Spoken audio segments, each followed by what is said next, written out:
네, 이번에는 건강 관련 정보 드리겠습니다. 이 주변에 PC나 스마트폰을 손에서 떼지 않는 분들 중에서 두통과 함께 어지러움증 호소하는 분들이 늘고 있는데요. 자, 이런 분들은 경추 질환을 의심해 볼 수 있다고 하는군요. 네, 맞습니다. 그래서 오늘은요, 잘못된 생활 습관이 가져오는 만성 어지럼증에 대해 소개해 드립니다.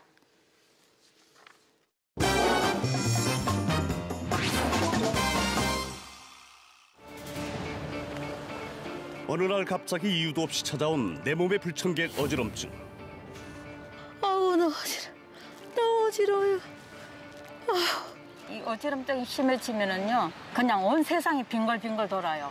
눈에서 비열이 반짝반짝 빛나고 현기증도 막 순간 오고. 지금 상황에 대해서 굉장히 좋아지죠. 이유 없는 어지럼증은 없다. 삶의 질까지 떨어뜨리는 어지럼증의 원인과 해결 방법을 알려드립니다. 10년째 이 유모를 어지럼증을 겪고 있다는 사례자 전저목 씨. 운동하다가요, 갑자기 어지러워요. 어지러울 때는 눈을 떨 수가 없어요. 하루에도 몇 번씩 갑자기 찾아오는 어지럼증으로 인해 마음 편히 운동을 할 수도 없는데요. 어지러워. 아우 너무 어지러워요. 어지럼증은 점점 더 심해지고 급기야 자리에 주저앉아버리는 사례자. 운동하다가도 119에 실려가기도 하고요. 1년에 몇 번씩 병원에 몇 번씩 가고요. 어디 외출을 하려고 그러면은 그런 어지럼증에 대한 트라우마 때문에 길 가다가도 주저앉을 때가 많아요. 계속된 어지럼증으로 인해 간단한 일상생활조차도 제대로 할 수 없게 된 사례자. 어지럼증으로 인해 외출 트라우마를 안고 산 지도 10년이 넘어간다고 합니다. 가다가다 보면은 이렇게 어디 아무데나 앉아서 이렇게. 전저목 씨를 괴롭히는 이유 없는 어지럼증의 원인은 무엇일까요? 어지럼증의 원인을 해결하기 위해 전저목 씨가 찾은 곳은 인천에 위치한 정형외과인데요. 어지럼증의 원인을 찾고 해결을 위해 기본 검사부터 꼼꼼한 진찰까지 진행되었습니다.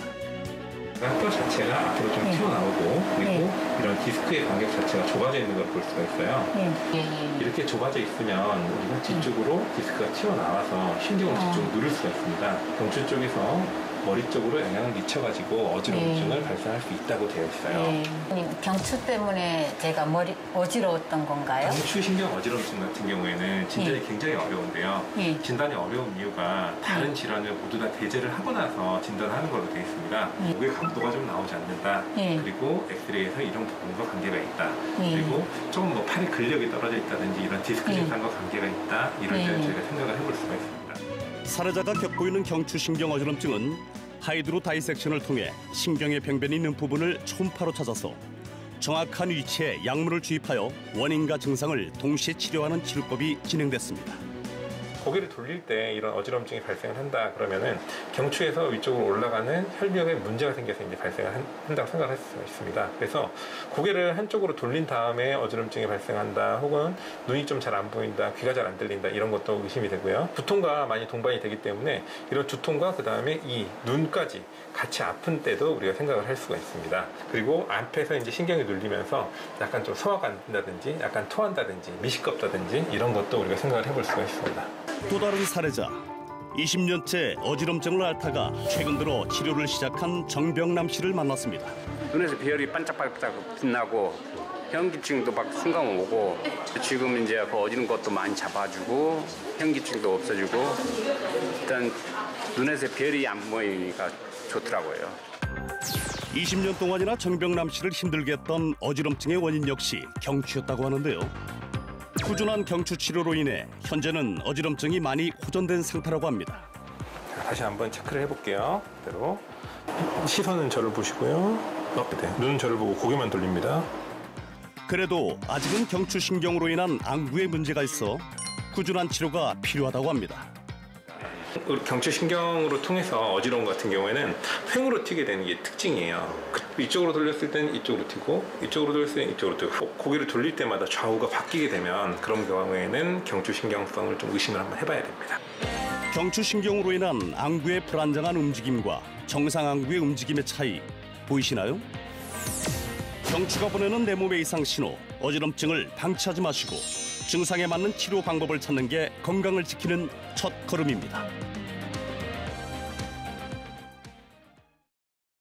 네, 영상 보고 오셨는데요. 이 어지럼증에 대해서 좀 더 자세한 이야기를 나눠볼까 합니다. 지금 스튜디오에 정형외과 전문의 윤용현 원장님 나와 계십니다. 안녕하십니까? 안녕하세요. 예, 이 어지럼증 생기는 이유, 보통 여성분들 하면 현기증, 빈혈인가? 보통 이러고 남자분들은 뭐 이석증이라든가 귀를 또 의심하게 되는데 글쎄요, 이게 경추 때문에 그렇다니까 굉장히 의아한데요. 일반 어지럼증과 경추로 인한 어지럼증 분명 차이도 있을 것 같은데 설명 들어봐야겠습니다. 예, 일반 사람들이 많이 알고 있는 어지럼증이라고 할 때는 저희가 뇌나 혹은 귀에서 발생하는 어지럼증인데요. 경추신경성 어지럼증은 이렇게 검사를 했을 때 호전이 안 되는 사람들에서 한번 생각해 볼 수가 있습니다. 그때 특히나 경추신경성 어지럼증 같은 경우에 발생하는 이유가 목에 있는 디스크 때문에 경추신경이 눌려서 발생한다거나 혹은 교통사고나 이런 외상 후에 발생하는 경우가 있을 수가 있고요. 그리고 미용실에서 고개를 내려서 우리가 머리를 좀 감고 일어난 다음에 그때 어지러움이 발생할 때 그럴 때는 혈관이 눌려서 발생하는 경우도 있습니다. 네, 이렇게 뇌와 귀의 어지럼증, 그리고 또 경추신경의 어지럼증 상당히 다른 것 같은데요. 영상에서 사례자의 이야기를 들어보니까 이 통증이 굉장히 심한 것 같은데 어느 정도로 아픈가요? 그러니까 단순히 어지러운 줄 알았는데 아프다는 얘기예요, 지금? 네, 맞습니다. 우리가 이 어지럼증의 증상 같은 경우에 굉장히 다양한데요. 아까 말씀드린 우리가 미용실에서 잠깐 어지러웠어요 하시는 분들도 있는 반면에 이런 부분에서 굉장히 죽을 정도의 통증을 호소하시는 분들까지 있는데요. 단순한 어지러움과 두통과 동반된 어지러움 혹은 그리고 지속적으로 낙상을 입게 돼요, 환자가. 그래서 어느 순간에 어지러움증이 발생할지 모르기 때문에 그 순간에 계속 지속적인 낙상을 입으면서 2차적인 통증이 발생하는 경우도 있고요. 제대로 원인을 몰라서 치료를 못한 다음에 환자가 방치가 돼서 정말 죽을 것 같습니다. 정말 이렇게 살더니 죽고 싶어요라고 표현을 하는 사람도 있습니다. 그리고 뭐 어지럼증이 심하게 되면 이제 낙상이라든가 또 2차 사고 위험도 굉장히 높아지잖아요. 네, 맞습니다. 자, 이제 가볍게 보면 안 되는 이유가 그래서 있는 것인데 혹시 말이죠.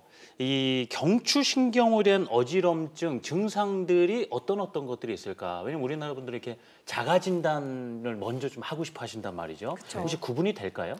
네, 경추신경성 어지럼증 같은 경우에는 이제 스튜디오에 있는 의자를 보시면은 의자는 아래쪽으로 돌아가잖아요. 그렇죠. 그럼 시선을 정면으로 보고 한 곳을 본 상태에서 몸을 움직일 때 머리는 움직이면 안 되고요. 그렇죠. 몸만 움직이는 건데 이렇게 몸이 움직일 때 어지럼증이 발생한다. 이럴 때 생각해 볼 수가 있습니다.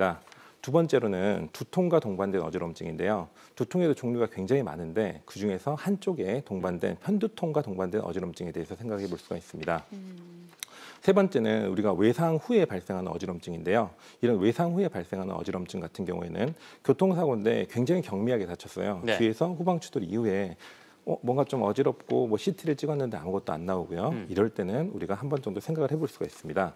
그리고 통증이 눈까지 좀 불편하다고 환자들이 호소하는 경우가 많은데요.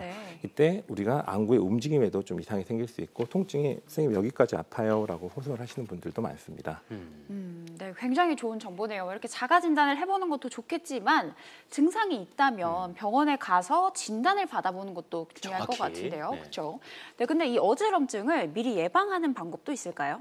네, 경추신경 어지럼증 그리고 혹은 우리 근골격계 질환까지 모두 포함해서 쉽게 우리가 좀 예방할 수 있는 방법들이 있는데요.